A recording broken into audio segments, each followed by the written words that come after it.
আর কেঁদো না বাংলার কৃষক, ফোটাও মুখে হাসি।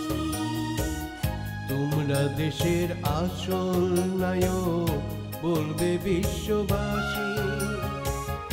আর কেঁদো না বাংলার কৃষক, ফোটাও মুখে হাসি। তোমরা দেশের আসল নায়ক, বলবে বিশ্ববাসী। ধন্যবাদ প্রিয় দর্শক, গাজীপুর সদর উপজেলা থেকে আপনাদেরকে স্বাগতম। আমরা এসেছি গাজীপুর সদর উপজেলার কালনি গ্রামে। এই গ্রামের যে খামারটাতে এসেছি, খামারটির নাম হচ্ছে নিউ এগ্রো ফার্ম। মালিক হচ্ছেন জনাব সালাউদ্দিন রুহুল। আজ থেকে 5 বছর আগে এই খামারের গোড়াপত্তন হয়েছিল। 5 বছরে মানে ধীরে ধীরে আজকে এই খামারটির পরিপূর্ণ রূপ পেয়েছে। এখানে 65টি গরু আপনার এখানে রয়েছে। এখানে 20টি দুধের গাভী রয়েছে, 25টি বাছুর রয়েছে এবং 20টি ষাঁড় রয়েছে। জনাব সালাউদ্দিন প্রতি বছর কুরবানির হাটে 10 থেকে 15টি ষাঁড় গরু বিক্রি করে, যার মূল্য 1.5 থেকে 2 লক্ষ টাকা হয়। এবারে যে 20 লক্ষ টাকার ষাঁড় গরু সে বিক্রি করে এবং একই সাথে তার এখানে দুধের গাভী রয়েছে। এই গাভীর থেকে গড়ে 20টি গাভীর থেকে এখন গড়ে 150 লিটার দুধ হয়। কিন্তু এই কিছু কিছু গরু এখন প্রেগনেন্ট রয়েছে এবং এই গরুগুলোকে আমরা আমাদের অফিস থেকে, উপজেলা প্রাণী সম্পদ দপ্তর গাজীপুর সদর থেকে আমরা তাদেরকে কৃত্রিম প্রজনন করে এই গরুগুলো ডেভেলপ করেছি। সে কিছু গরু বাইরের বাজার থেকেও সংগ্রহ করেছে। আজকে তার যে এই পরিবর্তনের পিছনে রয়েছে তার যে প্রশিক্ষণ এবং তার যে জ্ঞান, সেটা সে কাজে লাগিয়েছে। শ্রম, মেধা এবং তার অভিজ্ঞতালব্ধ জ্ঞান। তা আমরা জনাব সালাউদ্দিনের কাছ থেকে জেনে নিই যে সে কেমন করে এই খামারটি প্রতিষ্ঠা করেছে। জনাব সালাউদ্দিন, আপনি বলেন আমাদেরকে যে আপনি কেমন করে এই খামারটা প্রতিষ্ঠা করেছেন। আমি 5 বছর আগে 5টি গরু দিয়ে খামারটা শুরু করি।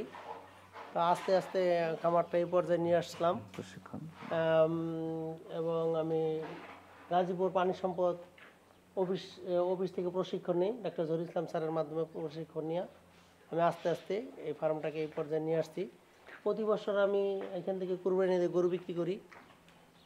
গত বছর প্রায় 20 লাখ টাকা গরু বিক্রি করছি, এর আগের বছর 15 লাখ টাকার বিক্রি করছি। আর দুধ বিক্রি তো হচ্ছেই এবং আমার ভবিষ্যৎ পরিকল্পনা এই খামারটাকে আরও ওইদিকে বাড়ায় ওই পর্যন্ত নিয়ে যাব। ঠিক আছে জনাব সালাউদ্দিন, আপনার ভবিষ্যৎ পরিকল্পনা এই খামারটাকে, এখন 65টি গরু আছে, আপনি কতগুলো গরুর মালিক হতে চান? আমি কমপক্ষে 100 গরুর মালিক হতে চাই। Very good. আপনি তো 5 বছরে অনেক পরিবর্তন এসেছে আপনার এখানে। আমি জানি যে আপনার পোল্ট্রি খামার রয়েছে, বায়োগ্যাস রয়েছে এবং আপনার এখানে কতজন শ্রমিক কাজ করে? আমার এখানে পোলট্রি, ডেয়ারি, ফিশারি 3টাই আছে। ডেয়ারিতে আমার এখানে 5 জন লোক কাজ করে, 5 জন 6 জন। আর পোলট্রিতে করে আপনার 5 জন, আর ফিশারিতে করে 3 জন লোক। তাহলে সব মিলিয়ে আপনার এখানে যে বিনিয়োগ, সেটা এখন কি পর্যায়ে আসছে বলেন একটু। শুধু ডেয়ারিতে প্রায় 70 লাখ 80 লক্ষ টাকার রিটার্ন আছে আপনার। মানে এই মুহূর্তে আপনার 65টি গরুর দাম কমপক্ষে 80 লক্ষ টাকা হবে। 80 থেকে 1 কোটি টাকা হতে পারে। বাট আপনি শুরু করেছিলেন কত লক্ষ টাকা দিয়ে? শুরু করেছিলাম আমি আপনার 8-9 লক্ষ টাকা দিয়ে, 9 লক্ষ টাকা। তাহলে 5 বছরের মাথায় আপনার প্রায় 1 কোটি টাকার রিটার্নে দাঁড়িয়েছে। এবং আপনি যে ঘরটা করেছেন, আমি তো আপনাকে ডিজাইন করে দিয়েছিলাম। এখানে প্রিয় দর্শক, পাশে একটা ছোট্ট ঘর, যারা দেখছেন ওই পাশে, এটা এক পাশের একটা ছোট্ট পার্ট দিয়ে তিনি শুরু করেছিলেন। পর্যায়ক্রমে তার এই যে আমরা যেখানে দাঁড়িয়ে আছি, এইটি তার নতুন সংযোজন। এবং এখানে দেখা যাবে যে আরো 20টা গরু হয়তো তাকে রাখতে পারে। বাছুরের জন্য সেপারেট করে আমরা চেম্বার করে দিয়েছি, গাভীর জন্য চেম্বার রয়েছে আলাদা আলাদা, বকনার জন্য চেম্বার রয়েছে, পার্ট বাই পার্ট আমরা করে দিয়েছি।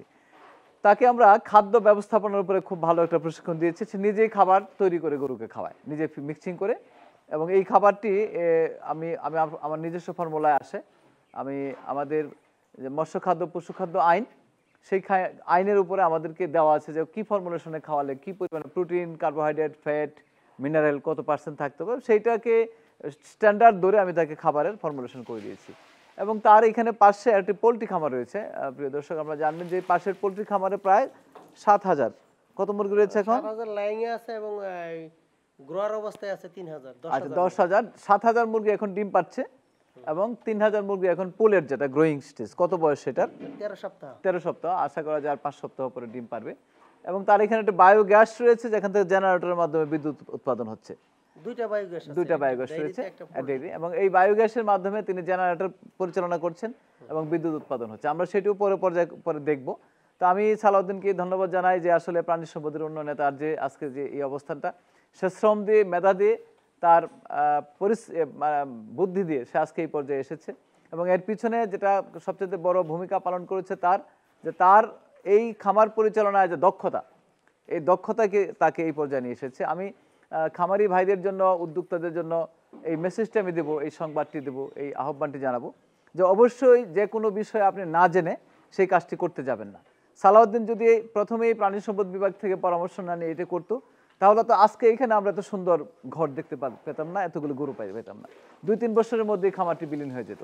এবং যা ঘটে থাকে অন্যান্য খামারিদের ক্ষেত্রে, যে দেখা দেখি কেউ হয়তো খামার করে ফেলে, পরবর্তী 2 থেকে 3 বছরের মধ্যে সেই খামারটি বিলীন হয়ে যায়, সেটি আর খুঁজে পাওয়া যায় না। সেখানে আর গরু থাকে না, অসুস্থ হয়ে পড়ে বা গরু মারা যায় এবং সে সন্ত্রস্ত হয়ে বা বিরক্ত হয়ে গরুগুলি সেল করে দেয়। তা আমি খামারিদের ভাইদেরকে বলবো যে এটা জেনে শুনে ভালো করে করবেন এবং অবশ্যই এক্সপার্ট লাইনে পরামর্শ নিয়ে করবেন। কোনো খামারিকে দেখে করবেন না, অন্য কোনো ব্যক্তির পরামর্শ নিয়ে করবেন না, কোনো অদক্ষ ব্যক্তির পিছনে ঘুরবেন না, যারা ওষুধ বিক্রয় করে, খাদ্য বিক্রয় করে, তাদের পরামর্শ নিয়ে কখনো খামার করবেন না।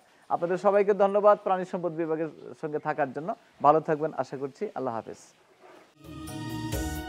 তোমরা দেশের আশ্রয় নাও, বলবে বিশ্ববাসী।